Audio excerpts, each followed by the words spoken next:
Hello दोस्तों, Amrish 11 take channel में आप लोगों का स्वागत है। दोस्तों, मैं बहुत दिन से वीडियो नहीं बना पाया। मैं हर एक कमेंट का बहुत ही फुल एक्सप्लेन के साथ मैं आंसर देने की कोशिश करता हूं, लेकिन मैं बहुत दिनों से वीडियो नहीं बना पाया। बहुत से कमेंट आए हमारी वीडियो पे, लेकिन मैं वीडियो क्यों नहीं बना पाया, क्योंकि मेरा ट्रांसफ़र ऐसे जगह पे हो गया था जहां मेरे पास इंटरनेट की कमी थी। मेरे पास इंटरनेट नहीं था, इसलिए मैं वीडियो अपलोड नहीं कर पाया। लेकिन अब मैं ऐसी जगह पे आ गया हूँ, फिर से मेरा ट्रांसफ़र हो गया है कि जहाँ मुझे इंटरनेट बराबर मिलता रहेगा। अब मैं वीडियो अपलोड करता रहूँगा। हर एक कमेंट का मैं आंसर देने की कोशिश करता हूँ, क्योंकि कुछ ऐसे जो यूज़र हैं, एयर कंडीशनर के जो यूज़र हैं, वो भी इस वीडियो को देखते हैं, हमारी वीडियो को देखते हैं और कमेंट करके पूछते हैं। जो भी प्रॉब्लम होता है कमेंट करके पूछते हैं, मैं उन्हें बताने की कोशिश करता हूँ। लेकिन कुछ ऐसे फॉल्ट भी होते हैं एयर कंडीशनर में जो यूज़र के लिए इम्पॉसिबल होता है उसका सॉल्व करना। उस फॉल्ट को सॉल्व करना इम्पॉसिबल होता है, क्योंकि उसके लिए टेक्निकल टूल की ज़रूरत पड़ती है। क्योंकि देखिए, अगर कभी ज़रूरत पड़ जाए कंप्रेसर को चेक करने के लिए तो क्लैम्प मीटर की ज़रूरत पड़ती है। अगर गैस आप चेक करना चाहते हैं तो गैस चेक करने के लिए गेज की ज़रूरत पड़ती है, जो यूज़र के पास नहीं होता है। लेकिन कुछ ऐसे फॉल्ट होते हैं जो कि यूज़र खुद सॉल्व कर सकते हैं। मैं आज 2 कमेंट उठाने वाला हूं, जो कि हमारे दोस्तों ने पूछा है। 2 कमेंट मैं उठाऊंगा आज। 2 कमेंट का मैं एक्सप्लेन करूंगा। एक तो हमारे हरदीप सिंह ने पूछा है, सरदार जी ने पूछा है कि अगर आउटडोर कंप्रेसर ऑन नहीं हो रहा है तो क्या करें।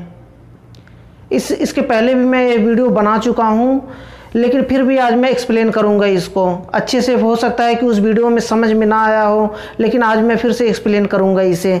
और एक और कमेंट है जो कि कृष्णा मूवीज, इन्होंने पूछा है, अमरीश जी मैंने 1 महीना पहले मैंने गैस भरवाई है, बट एसी में कूलिंग नॉर्मल हो रहा है और कट भी नहीं हो रहा है। कूलिंग हो रहा है लेकिन कट नहीं हो रहा है। कंप्रेसर यानी कि कंप्रेसर उनका बंद नहीं हो रहा है और लगातार चल रहा है। जैसे कि 16 का टेम्परेचर इन्होंने रखा है या फिर 30 का टेम्परेचर रखा है, दोनों पे कूलिंग सेम है। अब कूलिंग सेम रहेगी क्योंकि कंप्रेसर इनका ट्रिप नहीं हो रहा है, कंप्रेसर बंद नहीं हो रहा है, लगातार चल रहा है। आज मैं इसी को एक्सप्लेन करूंगा कि इसको भी कैसे आप सॉल्व कर सकते हैं और क्या फॉल्ट होते हैं। और दोस्तों, हमेशा की तरह मैं फिर बताना चाहूँगा, अगर आपने अभी तक अमरीश 11 टेक चैनल को सब्सक्राइब नहीं किया है तो नीचे लाल कलर का सब्सक्राइब का बटन है, उसे दबाकर सब्सक्राइब कर लें और बेल आइकन को प्रेस कर दें, ताकि हमारी आने वाली न्यू वीडियो की नोटिफिकेशन आपको सबसे पहले मिल सके। क्योंकि दोस्तों, हम आपके लिए ऐसे यूजफुल वीडियो हमेशा लेकर के आते रहते हैं। तो दोस्तों, चलिए टॉपिक की बात करते हैं। तो सबसे पहले बात करते हैं कि कंप्रेसर कट नहीं हो रहा है, कंप्रेसर लगातार चल रहा है। बहुत से ऐसे कमेंट आए हैं कि कंप्रेसर उनका लगातार चल रहा है, कंप्रेसर बंद नहीं हो रहा है।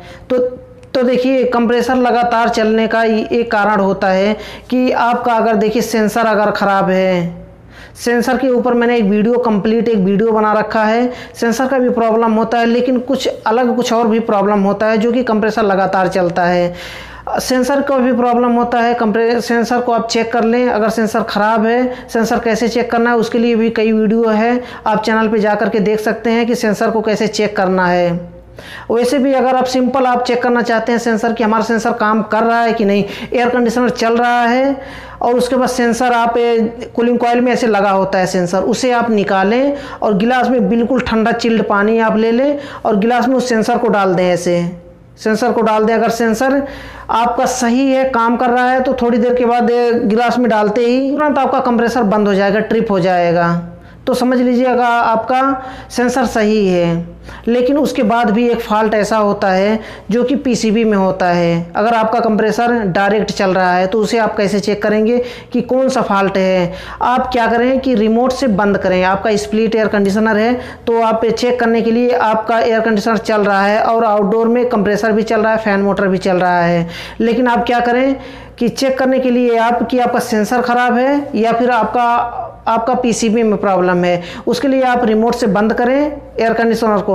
बंद करने के बाद तुरंत आप आउटडोर के पास चले जाएं, फिर दूसरे से बंद करवाएं फ़ोन करके, आप वहीं पे खड़े रहें। बंद करने के बाद आप अगर देखें कि आपका फ़ैन मोटर बंद हो गया है और कंप्रेसर आपका डायरेक्ट चल रहा है, कंप्रेसर नहीं बंद हुआ, जबकि रिमोट से बंद करने पर आपका इंडोर बंद हुआ, उसके साथ में आपका कंप्रेसर भी बंद हो जाना चाहिए। कंप्रेसर, फैन मोटर, पूरा सिस्टम बंद हो जाना चाहिए। लेकिन होता क्या है, कभी कभी जो लोग कहते हैं हमारा कंप्रेसर डायरेक्ट चल रहा है और 16 पे टेम्परेचर रखा है, 26 पे टेम्परेचर रखा है, सेम कूलिंग है, तो यही प्रॉब्लम होता है। कि कंप्रेसर डायरेक्ट चलता है, तो उसके लिए रिमोट से बंद करें और तुरंत जाकर के देखें कि कंप्रेसर आपका बंद हुआ है कि चल रहा है। अगर आपका कंप्रेसर चल रहा है तो आपका रिले का प्रॉब्लम है। पीसीबी में एक रिले होता है, अगर आप यूजर हैं तो आप पीसीबी अगर निकाल सकते हैं तो पीसीबी आप ध्यान दें, जो मैं बता रहा हूँ ध्यान दें कि अगर आपका कंप्रेसर रिमोट से बंद करने के बाद भी आपका कंप्रेसर चल रहा है, आउटडोर में फ़ैन मोटर तो बंद हो जाएगा, फ़ैन मोटर बंद हुआ, कंप्रेसर फिर भी चलता रहता है, तो उसका प्रॉब्लम होता है रिले का। आप पीसीबी को बाहर निकाल लें, अगर निकाल सकते हैं तो निकाल लें, नहीं तो किसी टेक्नीशियन को बुलाएं, उसके बाद उसे निकलवा करके रिपेयर करवाएं। अगर आप खुद कर सकते हैं तो कोई बहुत मुश्किल नहीं है, आप खुद भी कर सकते हैं, क्योंकि टेक्नीशियन भी आदमी ही होते हैं, वो भी करते हैं वही। पीसीबी को आप बाहर निकालें और उसमें से छोटा सा रिले होता है, आप इमेज में देख सकते हैं, इस तरह से इमेज में इस तरह से रिले होता है, उसमें पीसीबी में छोटा सा रिले होता है जो कि बहुत कम चार्ज में वो रिपेयर हो जाता है। वैसे भी जो टेक्नीशियन होते हैं जिनके पास टूल्स होता है रिपेयर करने का, वो रिले निकाल करके फिर दोबारा लगा सकते हैं। कोई बहुत मुश्किल नहीं है रिले को चेंज करना, बहुत ही आसान होता है रिले को चेंज करना, लेकिन उसके लिए आपके पास सोल्डरिंग आयरन होना चाहिए, जिससे कि आप रिले को निकाल करके आप फिर से ज्वाइंट कर दें उसी जगह पे।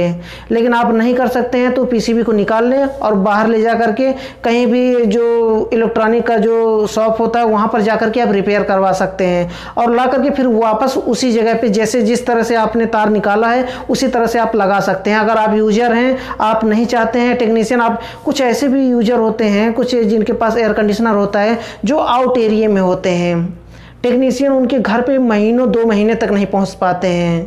कुछ ऐसे भी यूजर होते हैं, क्योंकि मैं भी आउट एरिया का रहने वाला हूं, मुझे भी पता है कि हमारे यहाँ जितने भी एयर कंडीशनर लगे हैं अगर ख़राब होता है कभी कभी तो उनके यहाँ पहुँचने में महीने 2 महीने 3 महीने लग जाते हैं, टेक्नीशियन नहीं पहुँच पाते हैं। तो ऐसे लोग ऐसे ही कर सकते हैं कि आप जब भी पीसीबी को अगर बाहर निकालें तो जिस तरह से आप जितना कनेक्शन आप कनेक्टर निकाल रहे हैं उसका आप इमेज ले लें, ताकि आप भूलें ना, क्योंकि भूल जाएंगे तो प्रॉब्लम हो जाएगी।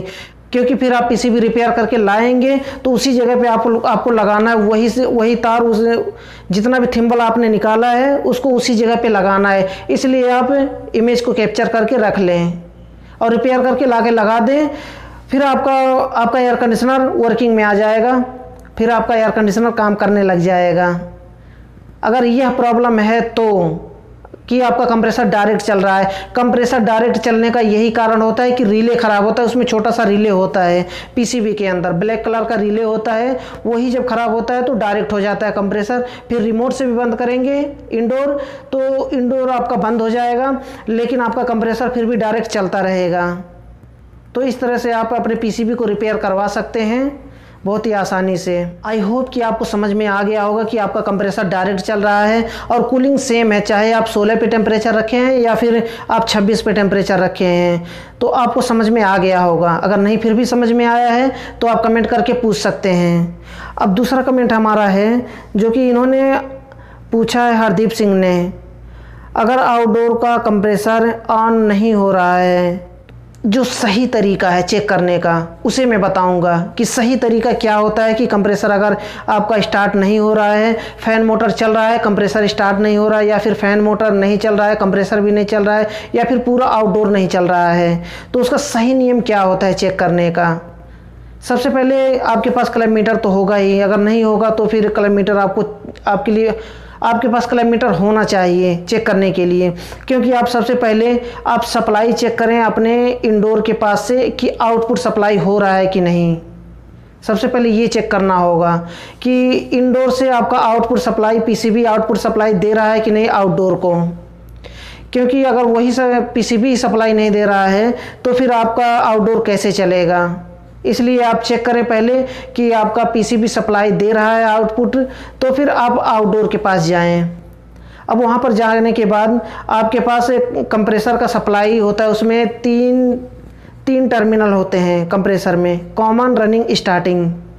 तो सबसे पहले देखिए आपने कमेंट किया है कि कंप्रेसर हमारा नहीं चल रहा है, इसका मतलब आपका फ़ैन मोटर चल रहा है और कंप्रेसर नहीं चल रहा है। तो कंप्रेसर के लिए आप देखिए, आप कैपेसिटर भी प्रॉब्लम हो सकता है, क्योंकि कैपेसिटर आपके पास नया है उसी मान का, तो कैपेसिटर आप चेंज करके देख लें। इनपुट सप्लाई आपने चेक कर लिया, आउटडोर में हमारी इनपुट सप्लाई आ रहा है और फैन मोटर हमारा चल रहा है, कंप्रेसर नहीं चल रहा है।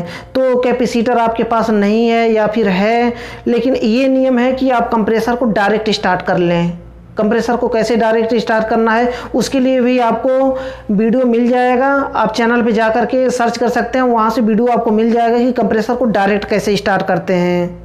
डायरेक्ट आप कंप्रेसर को स्टार्ट करके देख लें। कंप्रेसर अगर आपका डायरेक्ट स्टार्ट हो रहा है तो फिर समझ लीजिए कि आपका कैपेसिटर में प्रॉब्लम है या फिर आपके सर्किट में प्रॉब्लम है। सर्किट जो आप इनपुट सप्लाई दे रहे हैं कंप्रेसर के लिए या फिर कैपेसिटर से जो निकल करके कंप्रेसर में जा रहा है उसमें कहीं प्रॉब्लम है, या तो पूरे सर्किट में कहीं भी तार लीकेज होगा। अगर आपका कंप्रेसर सही है तो डायरेक्ट स्टार्ट हो रहा है, तो अगर डायरेक्ट नहीं स्टार्ट हो रहा है आपका कंप्रेसर तो फिर आप टर्मिनल का कंटिन्यूटी चेक कर लें कि कंप्रेसर में आपकी कंटिन्यूटी है कि नहीं तीनों टर्मिनल में। अगर तीनों टर्मिनल में आपकी कंटिन्यूटी नहीं है तो फिर किसी कीमत पे आप कंप्रेसर स्टार्ट नहीं होगा, कंप्रेसर डेड है, क्योंकि टर्मिनल के अंदर बेंडिंग होती है। अगर वो वेंडिंग तार टूट जाता है या फिर लीकेज होता है तो फिर आप कभी भी कंप्रेसर को स्टार्ट नहीं कर पाएंगे, कंप्रेसर को रिपेयर करवाना पड़ेगा। इसलिए वो कंप्रेसर, ऐसे कंप्रेसर डेड माने जाते हैं, उसे चेंज करना पड़ता है, नया कंप्रेसर लगाना पड़ता है। और कंप्रेसर चेंज जो रिपेयर करने वाले होते हैं उनका अलग डिपार्ट होता है। कंप्रेसर रिपेयर करने वालों का, वो केवल कंप्रेसर रिपेयर ही करते हैं। ऐसा नहीं होता है कि टेक्नीशियन निकाल करके लेके जाते हैं कंप्रेसर रिपेयर करवा के ला के फिर लगा दें, ऐसा कभी भी नहीं होता है, क्योंकि उसके लिए उसके टेक्नीशियन अलग होते हैं, कंप्रेसर के इंजीनियर अलग होते हैं। तो अगर कंप्रेसर आपका डायरेक्ट स्टार्ट नहीं हो रहा है तो समझ लीजिए कंप्रेसर ख़राब है। अगर डायरेक्ट स्टार्ट हो गया तो समझिए कि आपका कैपेसिटर ख़राब है। कैपेसिटर आप चेंज करके देख लें, और उसमें कुछ भी नहीं होता है, एयर कंडीशनर में और कुछ भी नहीं होता है कि आपका कंप्रेसर स्टार्ट नहीं हो रहा है तो क्या प्रॉब्लम है। सिर्फ एक होता है कैपेसिटर।